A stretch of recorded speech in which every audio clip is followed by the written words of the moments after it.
Muchísimas gracias, Andrea. Jessica. Ay, qué difícil además empezar esta conversación después de esta declaración tan íntima que has hecho, pero a la vez qué bonito y qué importante ese mensaje, ¿no? Te hemos visto recoger ese premio, sabemos que has recibido infinidad de elogios por tu primera novela y yo lo que me pregunto es ¿qué le ha enseñado esta Andrea conocida y reconocida a la Andrea de siempre, a la Andrea que escribía en cualquier parte, en cualquier momento? Ya sabemos que ha habido algo duro, pero ¿con qué enseñanza te quedas de todo esto? Creo que del entorno del que yo provengo es muy raro este tipo de eventos y siento que todavía hoy en día me siento muy extraña. No sé si es correcto usar esa palabra, pero creo que es una especie de sensación de desplazamiento. Y creo que la Andrea que ha participado en este tipo de eventos, que ha recibido elogios, realmente terminó comprendiendo que se podía comportar muy parecido, aunque pareciera que no, a la Andrea que vivía al margen de toda esa realidad. Y creo que al final se encontraron y se dieron cuenta de que eran la misma Andrea, que podía como convivir en diferentes espacios sin tener que aparentar o pretender ser algo que no era. Yo creo que muchas veces a mí la gente me dice como, es que me encanta lo fresca que eres, y yo me río porque pienso, wow, pues yo estaba intentando ser súper formal, me encanta que la gente me perciba como fresca, ¿no? Es como me suena decirlo de fresca, ¿no? Digo, bueno, pues ok, vale. Pero sí, como que al final me he dado cuenta de que por mucho que uno intente ser otra cosa, uno es una esencia, aunque suene terrible y la personalidad sea una cosa construida con muchos fragmentos. Creo que al final hay una cierta esencia, o me gusta pensarlo, y pues en esas dos realidades, que tampoco son tan distintas, ¿no? Pero sí, para mí lo son, yo me encontré a mí misma en esa esencia y estoy contenta de haberme dado cuenta cuál es, ¿no? Porque me costó un rato averiguar cuál era mi forma de actuar y proceder en este tipo de cosas, ¿no? Lo que es evidente es que este libro, Panza de burro, te cambió la vida. Y hay un dato que me ha llamado muchísimo la atención, y es que ha sido traducido a una veintena de lenguas por 25 editoriales de todo el mundo. Sí. Y yo no paro de imaginarme a ese traductor alemán, a ese traductor japonés, traduciendo un libro tan concreto como este, escrito en canario, ¿no? ¿Qué te ha llegado de eso de las traducciones? ¿Cómo es llevar ese dialecto a tantos países? Fíjate que al principio yo era como muy digna, porque era como, bueno, esto está escrito en canario, en un canario muy particular, que recoge todos esos rasgos de la clase social y como un poco la cuestión kinky. Y dije, yo no quiero que este libro se traduzca porque se va a perder absolutamente la esencia. Creo que el libro es a través del lenguaje y si no, no se entiende. Bueno, hubo dos cuestiones. Primero que nada, cuando empezaron a decirme, no sé, República Checa quieren sacar el libro, me subió una cosa por aquí y dije, ay Dios, y esa gente va a leerme, qué ilusión, como de niña pequeña, ¿no? Y por otro lado, también tengo que reconocer una realidad, que es que los derechos de autor de las traducciones son un dinero. Claro. Y entonces cuando yo vi que eso se pagaba, dije, espérate, me lo replanteé, ¿no? Espérate, que tengo que pagar el alquiler, creo que voy a dejar la dignidad. No, realmente me siento muy digna porque confío muchísimo en la labor de las traductoras, que creo, si no me equivoco, todas son traductoras. Son chicas todas. Y es muy interesante porque se ha creado una comunidad de traductoras de Panza de Burro que se comunican entre ellas, porque como yo tengo un poco de problemas para responder a los mensajes, lo siento por las personas afectadas que estén aquí, pues como que ellas mismas se fueron arreglando y autogestionando y generaron como cadenas de Gmail en las que iban compartiendo palabras, y eso me interesó mucho porque ellas ya llegaban a mí, por ejemplo, la traductora portuguesa estaba buscando el significado de la palabra lagarta, ¿no? De repente. Claro. Y me dice, lo intenté traducir como, pero me queda como lagarto en femenino. Dice, pero yo ya hablé con la traductora del inglés y también con la traductora del alemán, y yo dije, bueno. Y cuando llegamos a la última fase nos dimos cuenta de que al final lagarta se decía igual porque venía del portugués, y fue un descubrimiento muy, muy bonito. Qué bonita esa red entre lenguas, claro, concretamente en este libro, ¿no? Y entonces yo me di cuenta de que al final fue muy bonito, porque yo creo que tengo una cuestión muy importante con el control desde pequeña. Y creo que a medida que voy avanzando me voy dando cuenta de que hay un placer en dejarse ir y soltar el control. Y cuando tomas la decisión de soltar el control y ves que una cosa que es tuya ya no te pertenece, porque al final los libros son de las personas que los leen. yo la intencionalidad que tenía dentro de la novela ya me da igual. Yo quiero que la gente haga lo que quiera con lo que yo hice. Y pienso que la traducción es eso, permitir que el libro se transforme a través de otras personas. Y eso me hace feliz. Desde luego. A ti tu gran oportunidad literaria te llegó además con 24 años, cuando tú eras dependienta en una tienda de lencería y apareció Sabina Urraca. Sí. Ahora han pasado unos 4 años. Con la perspectiva del tiempo, ¿cómo recuerdas eso? ¿Cómo sientes ese momento de oportunidad? No sé si ahora lo valoras aún más. Sí, lo valoro mucho. Todavía no me lo creo y ya está el libro fuera. Ella me dijo que le habían ofrecido ser editora por un libro en el proyecto que tiene Barrett de editora por un libro, que avisan a un autor o una autora que les guste. También a Julieta Venegas, de repente, que fue editora. Y ella me daba clase en un taller de escritura, no sé si era biográfica o algo así, porque a mí siempre me han interesado mucho los géneros biográficos, los géneros del yo. Y entonces ella me escuchó leer como la primera página del libro, que era exactamente igual que como salió luego en Pans. Y me acuerdo que todas las compañeras leyeron su texto y ella como, muy bien, me gusta esto, no sé qué. Yo leí el mío y ella se quedó callada y dije, no vuelvo más a clase. Y no, poco a poco como que fui dejando de ir porque me sentía muy insegura. Y el último día que no fui, celebraron como una especie de fiesta, fiesta de la lectura, ¿no? Si se puede entender como fiesta, que iban leyendo como fragmentos de lo que habían desarrollado a lo largo del curso y yo como que me fui así un poco, me sentía mal. Y entonces yo recibí una llamada de ella y no entendía por qué. Y cogí el teléfono y me dijo, tienes la oportunidad de sacar esa novela y que yo te la edite. Pero atención, ¿no? Como lidiar con el diablo, siempre hay algo. 6 meses para escribir la novela. Y yo dije, vale, emergencia. Lo dejamos todo y nos ponemos a... Y eso, por la mañana, según me tocase el turno de mañana o de tarde, o vendía bandos y tangas o escribía la novela. Esa era mi vida. Sí. Y el resultado fue un libro que es absolutamente salvaje, pero a la vez profundamente poético. Imagino que muchos ya lo habréis leído, pero si no, hacedlo, porque es una historia potentísima de amistad, de infancia, de intimidad, de verano, y está escrita en canario. Y yo te quiero preguntar, ¿esto qué fue para ti? ¿Una necesidad, una reivindicación, un acto político? ¿Por qué decides escribir en ese dialecto? Mira, yo no creo que yo tomase la decisión hasta muy adelante. Yo creo que el texto a mí me llevó a escribirlo en canario, porque los textos te piden cosas. Yo estaba escribiendo el texto y sentía que estaba metiendo léxico canario con calzador y eso queda fatal. Y creo que durante muchísimo tiempo la literatura en Canarias, tristemente muchas veces, ha estado basada en una especie de vergüenza histórica en la que de vez en cuando tenemos el guiño con nuestra variante y nos mandamos un alongarse, no sé. Pero yo me di cuenta de que había que tener una coherencia, porque a mí me pasaba a veces que yo veía la televisión canaria y decía, qué ganas de una coherencia, qué ganas de que se dejen de... que los amo, y tengo muchos amigos de la televisión canaria, pero tenía ganas de dejarnos de esa vergüenza, porque sentía que nadie sabía lo que era el canario. Claro. Como que estábamos siempre en público fingiendo que era otra cosa. Entonces, claro, tú nunca te ves representada. De hecho, yo la primera vez que me vi representada en algo fue en las telenovelas. Y cuando yo vi eso dije, en el fondo siento que quiero hacer como una telenovela, pero en literatura. Como algo absolutamente desbordado de dramatismo, como yo siento que soy, y es mi familia y mi entorno. Un poco volcán. Claro, exactamente, como una explosión que parezca como medio pretendida, pero no lo es, porque al final el carácter canario es muy así, ¿no?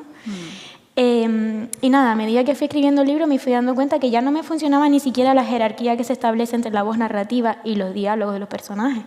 Porque siempre tendemos a introducir la oralidad con una jerarquía muy marcada entre la voz culta de quien narra, que puede decir algún canarismo, pero tampoco mucho, y los personajes que son absolutamente analfabetos. Claro. Entonces yo dije, no, aquí la protagonista va a ser analfabeta también, ¿no? Como las personas de mi entorno, que la mayoría pues lo son, en cierta medida, mis padres incluidos, no terminaron el colegio primario y su manera de expresarse también está reñida con el hecho de cómo se expresan verbalmente en lo escrito. Entonces, claro, al yo ver cómo yo me comunicaba con mi familia por el WhatsApp, por ejemplo, y lo normalizado que yo tenía determinadas construcciones que se formaban a la hora de trasladar lo oral a lo escrito, dije, espérate, aquí hay algo, esto es un tesoro. ¿Por qué no consideramos que eso sea parte de la experimentación, ¿no? También esa parte de integrar esas traducciones del oral a lo escrito, ¿no? Y entonces ahí hice como una mezcla, me basé un poco en el diccionario canario de la lengua, pero al final tuve que huir un poco de lo oficial porque muchas cosas no estaban registradas o las alteraciones del orden de las palabras no eran las mismas. Oye, ¿y sientes que hay una nueva generación de novelistas, de poetas que están haciendo esto, que están poniendo en valor el dialecto, los acentos también? No sé si sientes que hay como una ruptura respecto a lo estándar, ¿no? Como una especie de cambio de paradigma en esto. Creo que no lo siento, sino que es verdad. Pienso que la mayoría de las personas de mi generación tienen bastante normalizado el hacer el proceso inverso que a lo mejor generaciones anteriores, como de acercarse a un español más neutralizado, que al final es una cosa más capitalina o no sé cómo explicarlo. Yo pienso que mucha gente de mi generación también, porque se nos ha obligado a regresar a nuestros pueblos por una cuestión económica y de precariedad, hemos entendido que no hay que se puede, porque a mí muchas autoras que escriben en un español más neutral, por llamarlo de alguna manera, me gustan mucho. Pero pienso que pueden convivir todas esas cosas. Incluso dentro de mí yo muchas veces he pensado, yo podría hacer otra cosa completamente distinta, pero normalizar eso, y sobre todo en canario, porque yo pienso que lo parangono mucho con dialectos de Latinoamérica. Pienso que el canario es un dialecto que ha estado verdaderamente denostado y que no ha tenido un lugar. Entonces yo pienso que en nuestra propia labor como personas canarias de darle ese lugar sin pedir permiso, porque siento que continuamente estamos pidiendo permiso y es como no pedir permiso al final es llegar a un espacio y ocuparlo y decir, pues yo escribo así y aunque mi correctora o mi editora o quien sea, que no es mi caso, pero sé de casos, o yo misma como periodista, alguna vez he introducido cosas del canario y la primera cosa que ocurre es que te corrigen las particularidades de tu dialecto como si fueran fallos sin preguntarse si eso sean particularidades. Es una soberbia eso. Entonces yo pienso que cuanto más normalicemos la variedad del español, mejor para todas las personas. Sentirse orgulloso también y darles lugar que merecen. Y sí, definitivamente en mi generación ya tenemos muchísimos precedentes. Muchísimos precedentes. Yo me he agarrado mucho a la obra de Víctor Ramírez, por ejemplo, que es un autor de Gran Canaria, que es muchísimo más mayor que yo, muchísimo más. Entonces yo creo que es ir agarrando esos rastros que nos dejaron en la historia y construir una cosa distinta, que yo creo que es lo que está pasando. Te escucho y pensaba, por ejemplo, en Greta García o en Aida González Rossi, sí, ¿no? Que tienen eso en común, tienen ese interés por lo oral, por defender el dialecto, pero hay otro punto más en común por el que te quiero preguntar, que es por esa escritura tan salvaje, por ese interés a veces incluso por lo escatológico, por un humor sin filtros. ¿Esto con qué lo relacionas tú? ¿Por qué también parece que empieza como a haber este tipo de escritura, sin, como decía, sin filtros, ¿no? Fíjate que yo no lo sé. A mí me gusta mucho una entrevista que tenía Julio Cortázar, que le preguntaban, no me acuerdo ni cuál era la pregunta, pero él decía algo así como que al final la gente que escribe parece que tiene razones, pero muchas veces no tiene ninguna razón. ¿Pero no es generacional? Yo pienso que sí. Pienso que es una cuestión generacional. Pienso que tiene muchísimo que ver con cómo nos hemos alimentado, por ejemplo, de la poesía norteamericana, pues de Sylvia Plath, de Anne Sexton, ¿no? Por ejemplo, Anne Sexton con Menstruación a los 40, que es una cosa tan rebelde. Pienso como que bebimos de todo eso, de la poesía narrativa, sobre todo norteamericana, y de la literatura latinoamericana de mujeres nacidas como más allá de a partir de los 60, 70, ¿no? Como, no sé, María Fernanda Ampuero, Selva Almada, Fernanda Melchor, todas esas autoras, como que nos hemos ido unas a otras. Nutriendo, ¿no? Sí, y hemos generado como una especie de genealogía nosotras mismas. Y hemos ido buscando a la vez esas autoras escatológicas, porque al final lo que ocurre con los cuerpos que están en disidencia es que tú no puedes escribir huyendo de tu cuerpo porque tu cuerpo está ahí, ¿no? Si tú tienes la regla cuando escribes, no creo que tú puedas estar y te duele de repente, no lo sé. No, estás ahí. Y además es ver la belleza a veces desde otro lado, ¿no? Porque concretamente en Paz de Burro hay momentos muy bellos que a la vez son muy escatológicos, ¿no? Es como poner el foco en otras formas de entender lo agradable o lo bonito también, ¿no? Hombre, yo creo que yo tenía que narrar el amor primerizo entre dos niñas que tenían una relación un poco violenta. Entonces era como, no puedo utilizar el lugar de enunciación prototípico del deseo que es androcentrista. Tengo que buscar otra cosa, ¿no? Eso lo decía mucho Adrienne Rich, ¿no? Con el deseo lesbiano. Y en este caso era una cosa muy particular porque yo ni siquiera tenía claro de si las niñas estaban enamoradas, pero había una tensión extraña que la tenía que plasmar de alguna manera. Y yo pienso que la única manera que yo tengo de plasmar lo extraño es a través del lenguaje poético, porque pienso que no obedece a ninguna utilidad. Y pienso que ahí de verdad es donde está como la ruptura dentro de la literatura, en la poesía. Como que yo empecé escribiendo poesía, luego renegué porque me parecía como que era para gente vaga. Luego empecé a escribir novela y dije, pero si yo lo que quiero es escribir poesía porque es donde yo encuentro esas fisuritas del lenguaje que me permiten introducir cosas que a mí misma me extrañan. A mí me parece como que al final el objetivo de la literatura, por lo menos la que yo hago, es extrañar el lenguaje y extrañarme a mí misma, no de extrañarme, echarme de menos, sino de la cuestión del extrañamiento, ¿no? Y hay poesía en tu novela, además. Hay otro punto que me interesa también mucho, y además has hecho algunos avances. En tu casa no había muchos libros, pero se contaban muchas historias. Tu padre, si no me equivoco, es obrero y tu madre es limpiadora. Sí. Y tú dices que hasta ir a la playa es una cuestión de clase. Sí. Esa conciencia de clase humilde está mucho en tu escritura. Y yo no sé si esto también es algo que te nace de manera espontánea porque forma parte de ti, o también hay un interés por meter esa conciencia y que se vean otras vidas, los que no están habitualmente en todos los libros, ¿no? Yo siento que, soy una persona muy politizada en mi vida diaria. No pienso que mi literatura esté orientada a ninguna cuestión panfletaria. De hecho, pienso como que me interesan como los problemas de ética dentro de los libros porque nos llevan a situaciones que nos hacen tener ideas propias a través de la lectura. Yo no quiero decirle a nadie lo que tiene que pensar, pero pienso que evidentemente de la misma manera que no puedo prescindir de mi cuerpo, no puedo prescindir de mi clase social. Porque si yo estoy contando una historia de dos niñas, yo no sé cómo viven dos niñas en una casa de la calle Gran Vía, ¿no? Yo no tengo acceso a esa información, y más por humildad que por otra cosa, no por narcisismo, digamos. Siento que las historias que puedo contar son las que más conozco, y las que más conozco son las de la clase obrera.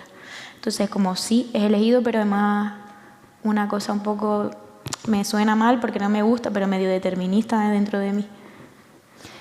Y no sé si algo parecido te pasa también con el territorio. Tú has escrito de un territorio que es el tuyo, de una geografía cercana. Y además, algo que también creo que tiene esta primera novela tuya es que desmitifica, nos enseña unas Islas Canarias que no son las de paraíso turístico, que son infinidad de cosas más. Esto, bueno, te lo digo como elogio, me parece algo muy positivo, pero no sé si cómo lo quisiste contar tú, si nuevamente era algo que formaba parte de ti y que te salió, o también era una manera de decir, oye, las Islas Canarias son mucho más que ese destino al que todo el mundo quiere ir para sol y playa, ¿no? A ver, yo creo que eso estuvo muy influenciado por el hecho de yo vivir 3 años en esta ciudad. ¿En Madrid? Sí. Yo la amé mucho, pero al mismo tiempo también me presentaron muchas complejidades que no había tenido anteriormente. Y una de ellas era la cuestión identitaria, que yo realmente la había pensado, pero no la había trabajado mucho a nivel teórico. Y para mí tiene mucho que ver con una imagen. Bueno, yo estaba trabajando en la tienda, normalmente me decían, ¿de dónde eres? Y empezaban como a alargarme como ideas, ¿no? Como colombiana, puertorriqueña, y yo, no, canaria, pero vale. Y me acuerdo, lo que la gente me decía era como, sí, estuvimos el verano pasado, nos gustó mucho, ustedes tienen una suerte. Y yo pensaba, Dios, realmente no tengo para nada esa perspectiva, como tengo una perspectiva de falta de oportunidad. Y luego encima, la imagen que yo tengo, por eso se estableció la idea de panza de burro, que yo volví a ver a mi familia cuando me lo permitía el dinero y el tiempo, y yo sobrevolaba Tenerife, primero que me venían las canciones de los sabandeños y me ponía a llorar en mi cabeza, pero después de ese momento veía la panza de burro y decía, otra vez, no me lo puedo creer. Claro, porque yo venía de aquí y pensaba, me voy a bañar aunque haga 5 grados, me da igual. Pero luego llegaba allí y decía, Dios, realmente yo no era consciente, porque la vi desde fuera, nunca la había visto desde fuera tan conscientemente, la panza. Que realmente es una cosa bastante deprimente que modifica tu carácter. Ya que estamos, explica qué es la panza de burro por si alguien todavía no ha leído el libro. La panza de burro es como un fenómeno meteorológico que afecta a las Islas Canarias, la región macaronésica en general, ¿no? Y algunas partes de Latinoamérica, como sobre todo en Lima. Y se da por la orografía. Los vientos alisios empujan las nubes y se quedan como trancadas con las montañas, ¿no? Y los barrancos.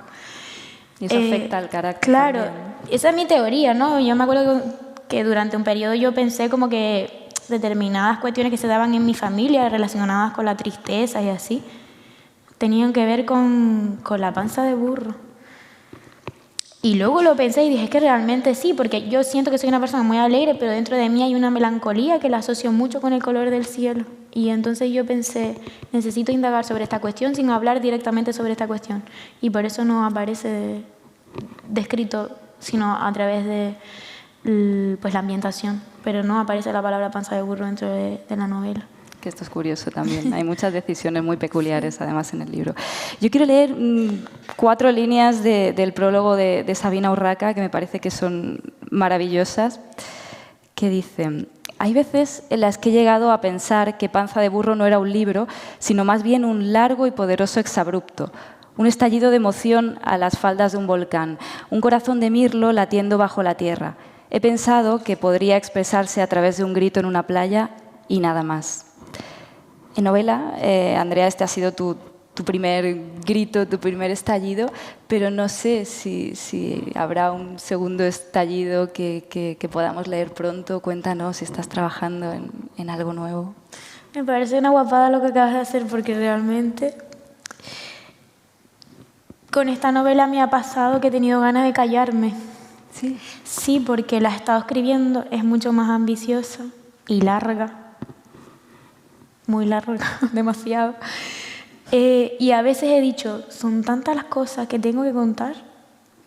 Porque no porque yo me crea que tenga que contar cosas, sino más por una cuestión de mi entorno, como cosas que veo. Digo, Dios, esta gente es como tan interesante que siento que me tengo que callar. Lo contrario, como si tuviese que simplemente observar a las personas y escucharlas y como que eso penetre a través de mi piel, o no lo sé, como callarme. O sea, que y esta es una novela tan oral, tan de habla, y ahora necesitas como la escucha, quizá. Exacto, y el resultado de eso es que yo llevo un montón de tiempo registrando cosas que veo y que escucho.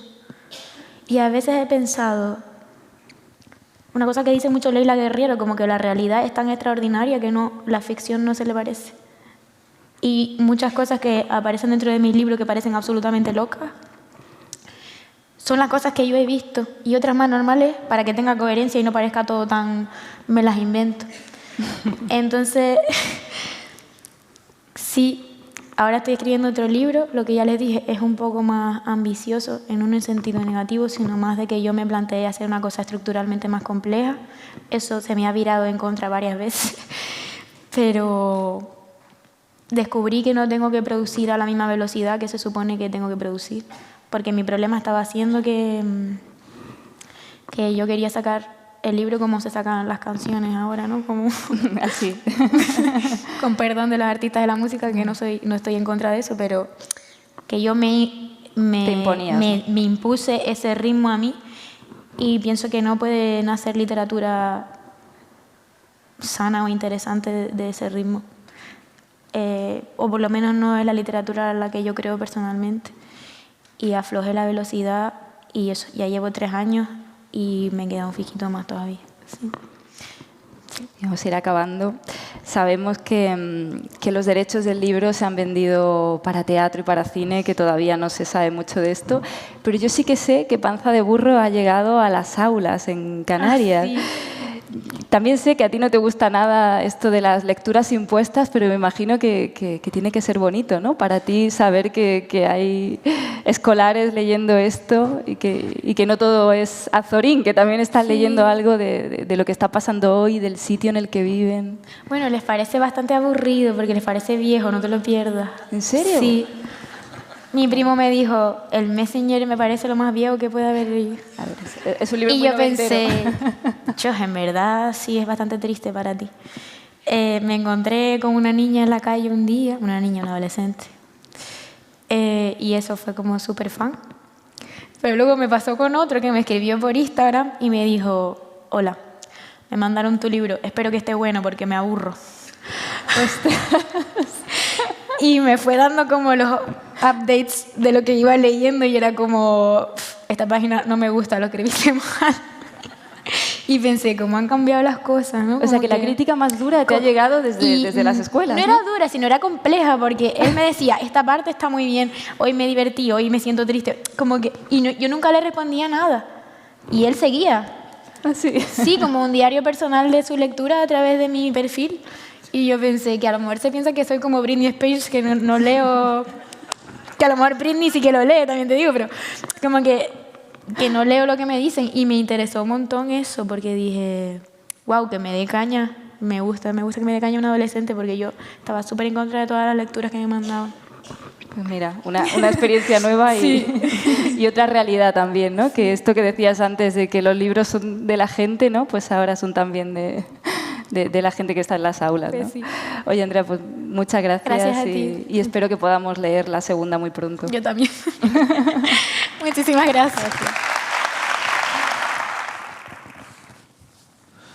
Hoy es noche de mucha emoción, noche de que quiero convocar y provocar muchos aplausos, porque también me acuerdo y quiero recordar de quién creó este premio, que fue el gran Alberto Anaut, al que pido un aplauso porque nos está acompañando.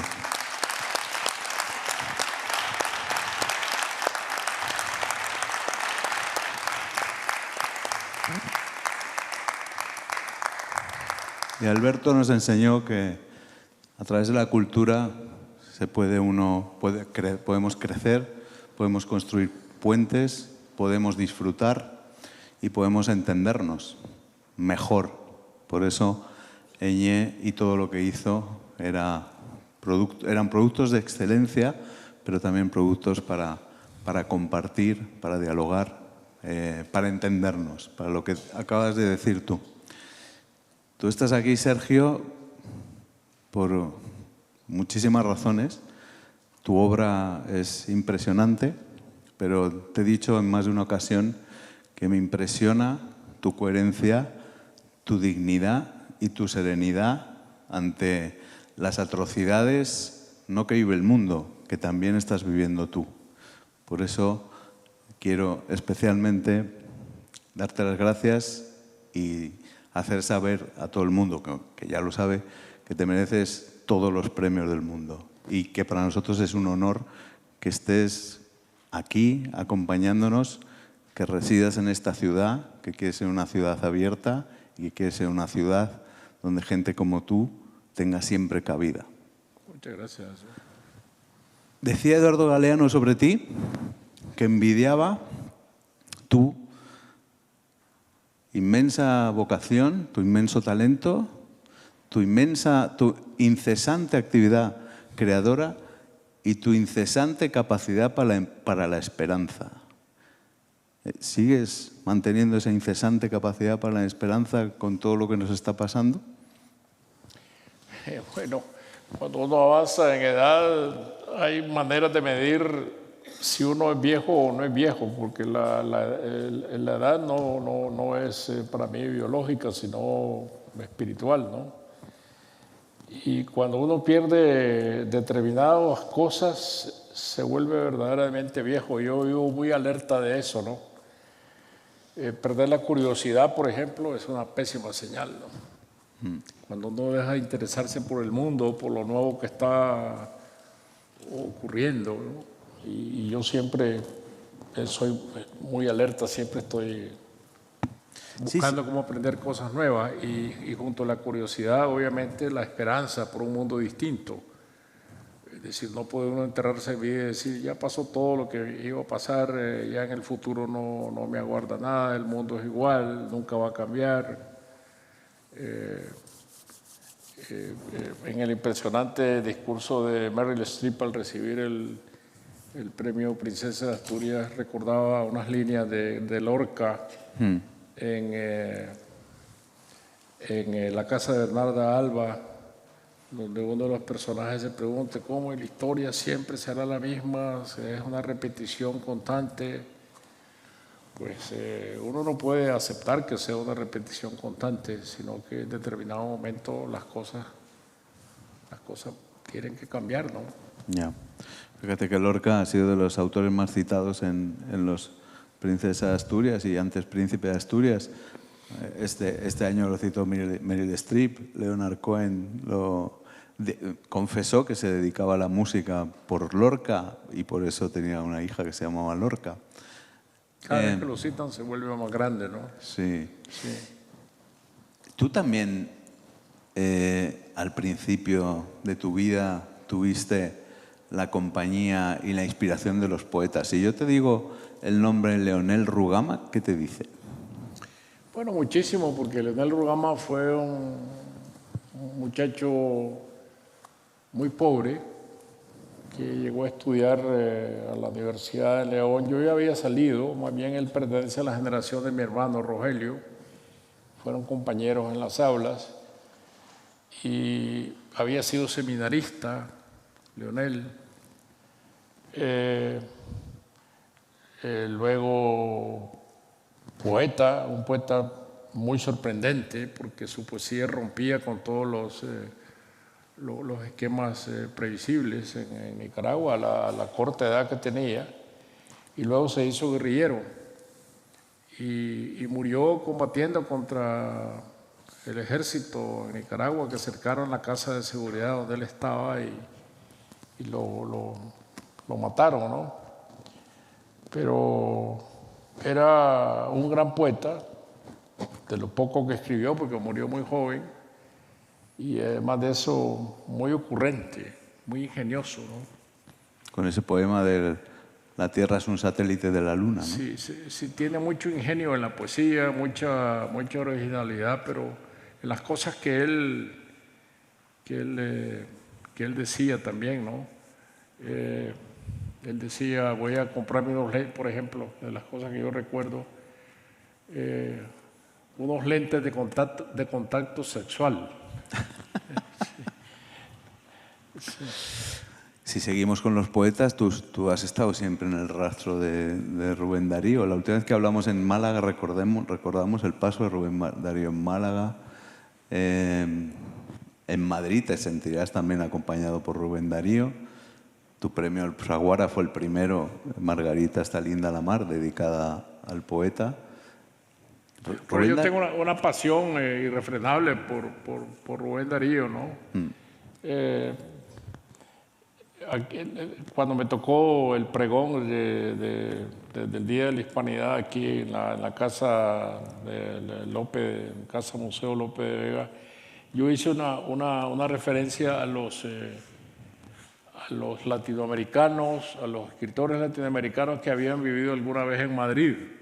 Y la lista es muy larga, ¿no? Es larga, sí. Sí, y entre ellos Rubén Darío. Me gusta ir a Madrid a reconocer los lugares donde Darío vivió aquí, me los sé todos, ¿no? Te lo sabes todo, ¿no? Sí. Por aquí pasó, seguro. Había un bueno, vivía en la calle Serrano, ¿no? No, sí, él vivió en la calle Serrano, en el 27 de la calle Serrano, porque ahí cuando a él lo nombran el dictador Zelaya, el caudillo Zelaya lo nombra embajador en España, a pesar de que se negaba a Zelaya a nombrarlo porque decía que Darío mucho bebía, lo cual era cierto, ¿no? Era cierto. y lo nombró al fin embajador, nunca le pagaron los sueldos. Yeah. Y él, cuando fue a presentar cartas credenciales, tenía que llevar, antes se usaban unos trajes para presentar credenciales que eran como de militares, con unos entorchados y bordados, y tenía que llevar era una casaca entorchada y un sombrero, un bicornio con plumas, una cosa muy original, ¿no? Y él no tenía ese traje, se lo prestaron. Y nunca le pagaron los sueldos, de manera que ahí, desde entonces costaba mucho vivir en la calle Serrano, ¿no? Yeah. Y por supuesto nunca pudo pagar el alquiler, tuvo que irse de allí, pero tuvo distintos domicilios, algunos que ya no existen, hoteles donde vivió. En la calle del Arenal hay un hotel que se llamaba Ambos Mundos, donde también vivió. Sí. Bueno, tu inspiración en la poesía ha sido siempre grande, pero también tu pulsión a la hora de empezar a escribir cuentos, la narrativa, pero también el ensayo y la memoria personal. O sea, yo creo que sientes el deber de dejar testimonio de las cosas.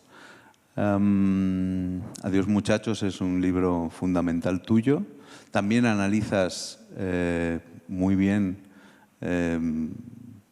la literatura allí donde eres un gran escritor de creación literaria, sobre la creación literaria, pero también eres un narrador, digamos, al que le gusta divertirse. Esta serie que tienes de novela negra sobre este grandísimo personaje con ese nombre impresionante, se llama Dolores Morales. Bueno, mire, Dolores Morales. yo creo que sí. Para escribir es necesario, cuando uno se sienta a escribir, saber que va a divertirse. Yo creo que si uno se sentara a escribir sabiendo que va a sufrir, no se sentaría a escribir. Para mí escribir es un acto de mucha complacencia, ¿no? Saber que me voy a enfrentar.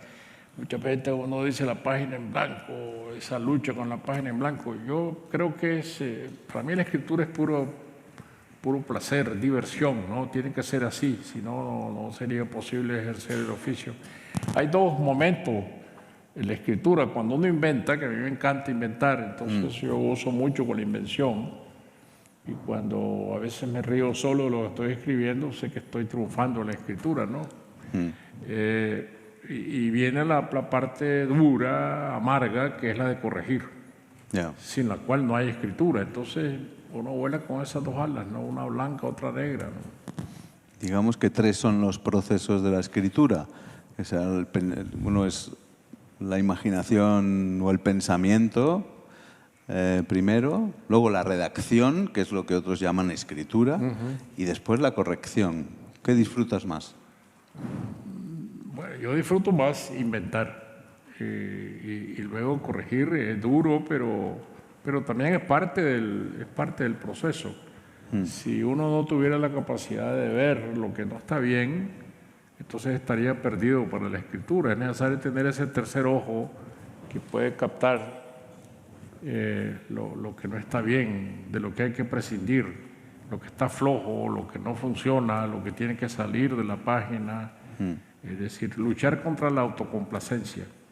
Cuando uno escribe de primera intención y lee la página que escribió, siempre está muy satisfecho. Dice que bueno esto que acabo de escribir.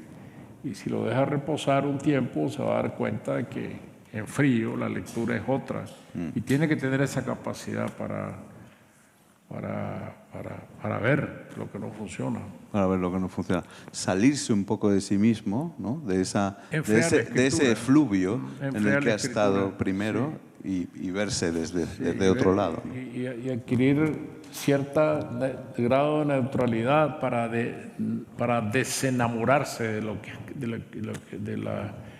lo escrito, de esa intimidad sentimental que uno toma con la página escrita. Hay que tomar distancia y ver la página con una gran frialdad que le permita tachar párrafos, tachar líneas, incluso acabar con páginas enteras o lo que sea, ¿no? Es una labor ya quirúrgica muy profunda. Ya. Si eso lo trasladamos a tu vida, yo me imagino a Sergio Ramírez, comprometido en los años 60, en los años 70, por cambiar su país radicalmente ante un panorama de dictadura, de tiranía, de violencia, que afectaba a sus amigos, que afectaba a gente que admiraba y que se vio en la necesidad de cambiar activamente y que se comprometió con ello. Y que no solo se comprometió él, sino que comprometió a toda su familia. ¿Cómo era aquel mundo en el que te metiste? ¿Cómo era esa convulsión de los años 70 y los años 80? Vamos a ver, en un país como Nicaragua, separar en la condición de cada persona, si uno es solo escritor y puede despegarse, desapegarse de la realidad, es muy complejo. Ese dilema siempre lo has tenido. Es un dilema muy difícil de resolver. Pero lo has resuelto. Ahora que tienes ya una edad, podemos concluir que lo has resuelto muy bien. Pues no sé si muy bien, pero... Bueno, yo creo que esta gente piensa que sí. No sé si el exilio y la No, digo, expatriación es una buena manera de resolver la vida, ¿no? No, pero digo tu capacidad creativa y tu obra. Ah, sí, ¿no? claro. Claro, por eso te decía es que... Sí. Lo que estaba en tu mano, lo has sabido resolver Claro, bien. lo que pasa es que... Luego hay otros factores mira, externos a los que llegaremos. Escribir un libro es un acto de imaginación. Uno imagina un mundo distinto y quiere plasmar ese mundo distinto en la página escrita. Sí, la literatura es sobre mundos diferentes. Pero uno tiene una realidad que también quiere que sea un mundo distinto y entonces aplica la imaginación a cambiar la realidad. Yeah. Y no todo sale bien siempre, ¿no? Uno puede sacar un buen libro de ese esfuerzo, de esa ambición, pero en la realidad está más expuesto a fracasar. Pero eso no quiere decir que uno no quiera cambiar el mundo desde la vida, así como lo quiere cambiar desde la literatura. Eso se explica más en un país donde la realidad es tan imperfecta o digamos tan anormal como en Nicaragua, que uno tiene la vida pública encima, ¿no? Y dice, ¿cómo es posible que esto esté ocurriendo? Yeah. Hay que cambiarlo, ¿no? Y no está en paz uno consigo mismo si no cree que puede hacer todo lo posible por cambiar esa realidad. No le basta con los mundos que uno inventa en la literatura, sino con los mundos que quiere inventar afuera. Esto no es tan fácil de entender para alguien que vive en un país democrático, pues. Y entonces la escogencia de ser político es una escogencia libre, porque dice, bueno, yo quiero ser político o quiero ser escritor. Pero en un país como el mío no es fácil esa separación. De repente uno se ve metido en la vida pública desde la escritura. Sí. Y además en ese mundo al que volvemos, en el que tú entraste directamente en el disparadero y de repente te ves implicado, barrio a barrio, pueblo a pueblo, pero también en ese primer aliento sandinista, tú eres también algo, la capacidad diplomática de explicar en el mundo qué es el sandinismo, ¿no? O qué representa la esperanza del sandinismo. Y te ves allí reunido con Jimmy Carter, recibiendo también a Boris Yeltsin cuando todavía la Unión Soviética no había caído. ¿Cómo eran esos personajes? ¿Cómo era vivir en ese disparadero? Y bueno, personajes sobre los cuales todavía yo no he escrito una línea, ¿no? Pero conocía a muchos desde esta perspectiva de la que estamos hablando, ¿no? Desde Yasser Arafat. Sí, también. A Margaret Thatcher. a Bruno Kreisky, el primer ministro de Austria, es un hombre al que yo admiraba mucho. A Jaruzelski, recuerdo. A Jaruzelski lo vi, sí, también en Varsovia. ¿Cómo era explicarles a ellos o crearles confianza para que confiaran en lo que vosotros, que os habéis convertido en una especie de dinamita en Centroamérica? Bueno, no era tan fácil. Tranquilidad, ¿no? No era tan fácil. Yo creo que una de las reuniones más difíciles que yo tuve en mi vida fue con Margaret Thatcher, precisamente, ¿no? Que te echó en cara, en ¿no? Downing Street, sí. Sí. Con ese dedo acusador. Todo el mundo ya sabe cómo era esta señora, ¿no? Maja. La dama de hierro, ¿no? Y yo recuerdo que cuando yo entré a Downing Street, ella, de acuerdo con el protocolo, me estaba esperando al pie de la escalera que lleva a sus oficinas. Es una casa pequeña. Downing Street no es ningún palacio, es una casa de oficinas pequeña. Y ella estaba al pie, y siempre me llamó la atención de que ella estaba al pie de la escalera con su cartera en el brazo, debajo del brazo. Con el bolso. Y yo dije, sí, su bolso, sí. Y yo dije, siempre, ¿por qué una persona lleva bolso bajo techo, no? Los bolsos son para salir a la calle, pero... y luego en su oficina, la reunión que tuvimos, bastante tensa, ¿no? Porque ella tenía sobre el escritorio una carpeta y me leía cosas que el gobierno norteamericano le había preparado a ella, porque ella conocía la situación de Nicaragua de segunda mano, obviamente, ¿no? Por los informes que tenía de la administración Reagan. Y era muy ella le gustaba dominar la conversación, ¿no? Y a mí me acompañaba la vicecanciller del gobierno de Nicaragua, Nora Astorga, que había sido guerrillera. Y de repente, en la conversación, Nora se acercó a mi oído para decirme algo, y la señora estaba hablando, y entonces ella se detuvo y dice, I beg your pardon, my dear. Quien dice, ¿por qué me interrumpe, no? Ajá. Pero después, en la segunda parte de la conversación, preguntó si quería tomar un té. Ella misma, como buena ama de casa, sirvió el té, y ya la conversación se relajó. Se relajó, sí. Bueno, esas cosas que has vivido tú también eran tiempos convulsos, ¿eh? ¿Perdón? También eran tiempos convulsos. Pues sí, todos esos tiempos eran muy convulsos, ¿no? Es decir, o sea, que tampoco tenemos que tener... O sea, hay ante todo mucha calma, que siempre ha habido tiempos convulsos, ¿no? Bueno, si no tienes calma no sirves para ese oficio, ¿no? Tienes que tener sangre fría, ¿no?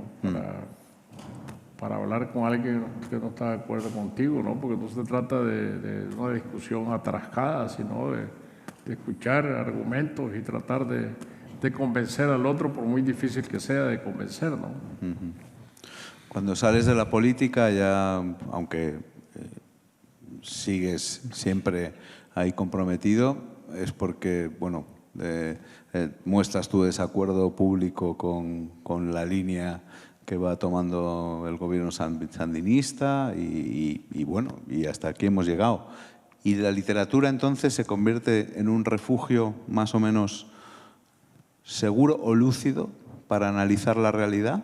Bueno, para mí fue regresar a un lugar que yo añoraba mucho haber abandonado, porque cuando se presenta la circunstancia de la revolución, estoy viviendo en Berlín, yo me he ido a Berlín con una beca de escritor del programa de Artistas Residentes.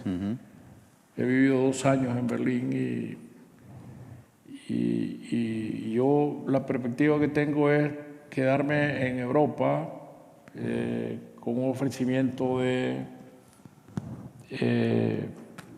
ser guionista de cine en el Centro Pompidou, que recién se estaba abriendo en el año 75, o regresar a Nicaragua. Y yo escogí volver a Nicaragua porque los ecos de la revolución cada vez eran, de la posibilidad de derrocar a Somoza, cada vez eran más fuertes y yo no quería estar ausente de eso, ¿no? Y eso me llevó a partir de esa decisión a que yo pasé, después de terminar una novela que escribí en Berlín, pasé de 10 años sin escribir una línea, porque entonces vino la vorágine de la revolución, ¿no? Es decir, la conspiración para derrocar a Somoza, después el triunfo de la revolución, los primeros años que fueron muy intensos. Y hasta el año 1985 que vinieron las primeras elecciones, yo fui electo vicepresidente y yo dije, bueno, si yo sigo sin escribir, otros 10 años dejo de ser escritor. Y entonces tomé la decisión de levantarme a escribir en las madrugadas, que era el único tiempo que tenía disponible. Y le sacaste buen partido. Y escribí una novela que se llama Castigo Divino. Castigo Divino. Sí, en esas horas del amanecer, sí. O sea, eres un escritor de primera hora.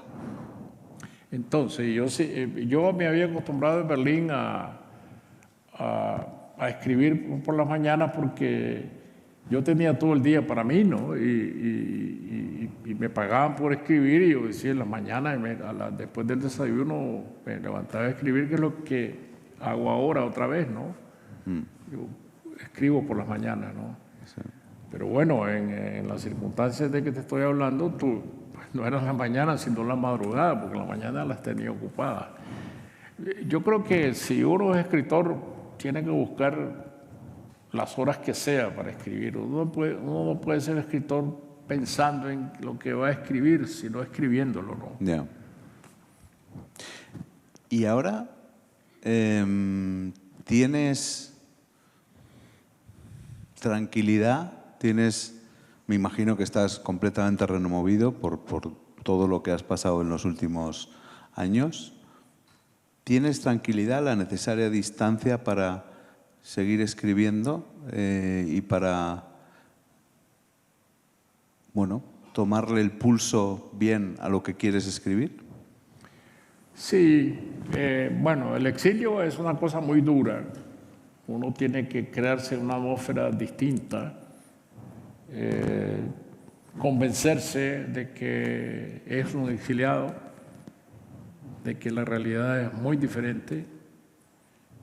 Yo he tenido ya 2 años para crearme esta costumbre del exiliado, adaptarme a las nuevas circunstancias que tengo que vivir, repetirme a mí mismo que no es mi escogencia y que por lo tanto la realidad tengo que asumirla tal como es, no puedo cambiarla por mí mismo y por lo tanto tengo que sacarle partido, que uno es escritor aquí o allá. Si yo en Managua tenía un estudio para escribir, aquí tengo un cuarto pequeño, pero el asunto es que tengo un espacio para escribir, esto del cuarto propio que decía Virginia Woolf. Tengo mi espacio y tengo que aprovecharlo.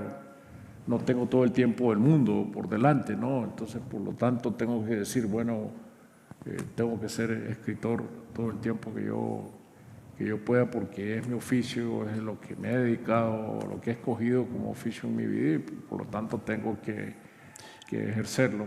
Y me imagino que también hay que elegir con cuidado de qué se escribe. Ese es algo importante, pero uno no puede olvidar de que en escritura la libertad de creación es lo más importante, escoger lo que uno quiere escribir, no lo que la circunstancia le demande, porque por el hecho de yo ser exiliado, de haber sido arrancado de mi país y de tener de frente la situación política de Nicaragua, yo no puedo decir, bueno, yo ahora voy a dedicarme a escribir solo sobre Nicaragua, porque ese es mi deber, es mi obligación como ciudadano, que mis novelas versen sobre lo que está pasando en Nicaragua. Eso sería traicionar la escritura en muchos sentidos, porque la escritura tiene que partir de la escogencia de los temas, tiene que venir de la más absoluta libertad de lo que le sirve a la literatura, no de lo que le sirve a la causa política. Son dos cosas completamente distintas. Yo por la causa política hago lo que puedo, denuncio las situaciones en artículos, en ensayos, lo que sea, pero no siento la obligación de que eso todo quiera dar a mi propia literatura porque sería una camisa de fuerza. O sea, ahora la novela que se va a publicar en febrero en Alfaguara, se llama El Caballo Dorado, no tiene nada que ver con la situación de Nicaragua. Es una historia que yo he disfrutado mucho escribiéndola, de una mujer, una princesa de la nobleza rural que de los Cárpatos inicia un viaje que la lleva hasta Nicaragua a finales del siglo XIX, comienzo del siglo XX, con un carrusel, ¿no? Es decir, lo más lejos posible de la situación que enfrenta Nicaragua hoy día, ¿no? Pero eso es la literatura, ¿no? Un lugar de compromiso, pero también un lugar de evasión. Y como te decía antes, es un lugar de disfrute. Es decir, uno no puede tomar la literatura como una penalidad, como un castigo, ¿no? Si fuera un castigo, yo no sería escritor, ¿no? Ya. No, es porque elegimos serlo y disfrutamos siéndolo. Y en la medida que nosotros disfrutamos, sabemos que también los lectores van a disfrutarlo. Tiene que ser así, tiene que ser una doble vía. Si yo lo disfruto, lo tiene que disfrutar el lector. Y yo tengo que escribir pensando en que el lector no va a rehuir lo que yo he escrito, que no le va a aburrir, que no me va a abandonar por el hecho que yo lo aburra. Es decir, yo tengo una regla básica para mí. Decías en tu discurso del Cervantes que el Quijote era un personaje que se autoproducía ficción, ¿no? Que llevaba la ficción encima y encima se la aplicaba y la autoproducía, ¿no? Y eso no sé si es bueno o es malo. No, yo creo que el gran descubrimiento que hace Cervantes con el Quijote es el de la novela moderna. Y desgraciadamente el Quijote se siguió leyendo por mucho tiempo en España y en lengua española como una novela que se burlaba de los libros de caballería o era una parodia de los libros de caballería. Y curiosamente fue en Inglaterra donde se descubrió que el Quijote era una gran novela, era la primera novela moderna. La primera novela, y lo descubrió Sterne con Tristram Shandy, que es la primera gran novela cervantina en inglés. Porque Sterne descubrió los mecanismos para desarmar el Quijote y rearmarlo de otra manera, pero entendiendo cuál es el sentido de modernidad que tenía. Entonces, lo asombroso en el Quijote es cómo Cervantes juega con los tiempos, cómo introduce la realidad dentro de la ficción, saca la ficción de la realidad, la vuelve a meter, hace que los personajes ficticios hablen como si fueran personajes reales, como si están en el mundo. Y este provecho que le saca Cervantes al tiempo que dura entre escribir la primera, escribir la segunda parte de la primera, eso le saca una ventaja genial, porque la segunda parte se abre con los personajes hablando de la primera parte como si fueran personajes reales, comentando. Inventa la metaliteratura que se sigue en el siglo el XX, ya él lo empieza a hacer. Sí, eso no se leyó en su momento así, desgraciadamente, ¿no? Sino que... Bueno, porque tenía que venir todo lo que produjo después el Quijote, ¿no? Para que ahora se lea ahí y se sepa que esa es la fuente original, ¿no? Pero es el libro en el que todos nos miramos y al que todos queremos ser fieles, ¿no? Tú también. Y ese camino es inagotable. No, realmente cada lectura del Quijote para mí es una lectura completamente diferente, porque siempre estoy encontrando algo nuevo, algo distinto, ¿no? Y esa es la gran virtud que tienen estos libros como el Quijote, ¿no? Que siempre son capaces de enseñar algo nuevo. Pues este lugar, que también te ha reconocido con su medalla de oro, así como en Alcalá se te dio el premio Cervantes, este lugar cervantino, aquel lugar cervantino también, donde todos los 23 de abril se lee el Quijote. También te vamos a dar a ti un aplauso y las gracias por estar aquí. Un aplauso para Muchísimas Sergio gracias. Ramírez. Gracias.